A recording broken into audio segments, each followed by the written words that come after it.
Tu sais, quand tu te retrouves bloqué face à un problème sans savoir comment le résoudre une bonne fois pour toutes. Le monde actuel nous pousse à trouver des solutions rapides et à passer immédiatement au problème suivant.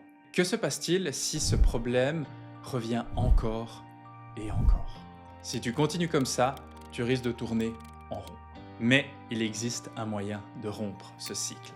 Face à un problème, notre cerveau cherche automatiquement une solution rapide. Mais en réalité, cette approche nous piège.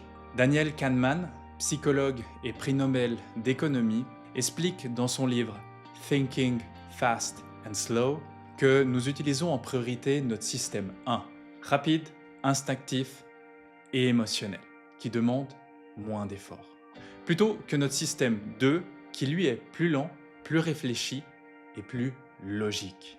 Résultat, nous nous arrêtons à la première explication plausible sans chercher plus loin. Prenons un exemple concret. Si tu es fatigué, il y a des chances que tu vas prendre peut-être un élément avec de la caféine, comme un café. Pourtant, la vraie cause pourrait être ton manque de sommeil. Et c'est là qu'on fait tous la même erreur.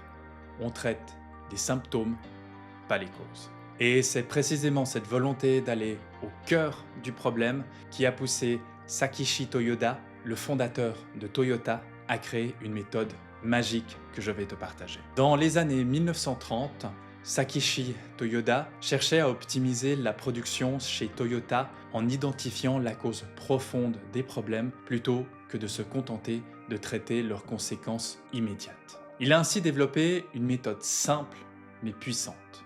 Poser successivement la question « Pourquoi ?», 5 fois pour identifier la racine du problème.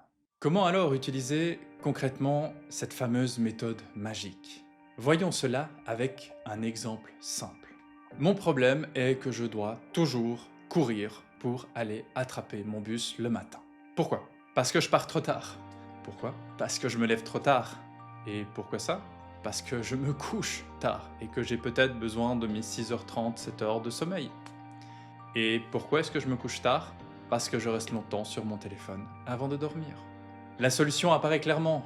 Le problème n'est pas le réveil, mais plutôt la gestion de mon temps avant d'aller dormir. Ce qui est important de retenir est que cette dernière est généralement identifiée lorsqu'on se pose la question environ 5 fois, bien que ce nombre ne soit qu'informatif. Attention cependant à ne pas tomber dans le piège de la déduction. Il est important de prendre le temps d'observer les phénomènes physiques, tangibles, avant de poser la question « Pourquoi ?». Évitez également à tout prix de sauter des étapes ou de faire des suppositions. Cela pourrait être fatal. Jusqu'à présent, on a beaucoup parlé de problèmes, mais cette méthode peut aussi être utilisée pour comprendre ce qui fonctionne bien afin de renforcer davantage les limites de la méthode des 5 pourquoi et comment les dépasser. Cette méthode, bien que puissante, a certaines limites. Elle suppose souvent qu'il existe une seule cause principale, alors qu'en réalité, les problèmes peuvent être multifactoriels. Pour pallier à cette limite, complète les 5 pourquoi avec des méthodes telles que l'analyse d'Ishikawa, par exemple, ou l'arbre des causes, permettant ainsi une analyse plus complète et structurée. La méthode dépend fortement des réponses subjectives. Pour contrer cela, implique plusieurs personnes et valide-les avec des données concrètes. Entre nous, les chiffres ne mentent pas. Enfin, certains problèmes intègrent des dimensions émotionnelles ou relationnelles. Combine les 5 pourquoi avec une approche plus humaine pour mieux répondre également à ces défis. La prochaine fois que tu feras face à un problème, plutôt que de te précipiter sur une solution rapide, prends le temps de poser 5 fois la question « Pourquoi ?». En comprenant réellement la source de tes problèmes, tu pourras enfin sortir du cycle des solutions temporaires ou gagner en puissance en identifiant ce qui fonctionne vraiment. Et si tu te demandes pourquoi tu devrais t'abonner à cette chaîne, je te laisse m'écrire ta réponse dans les commentaires. À la prochaine pour de nouvelles astuces.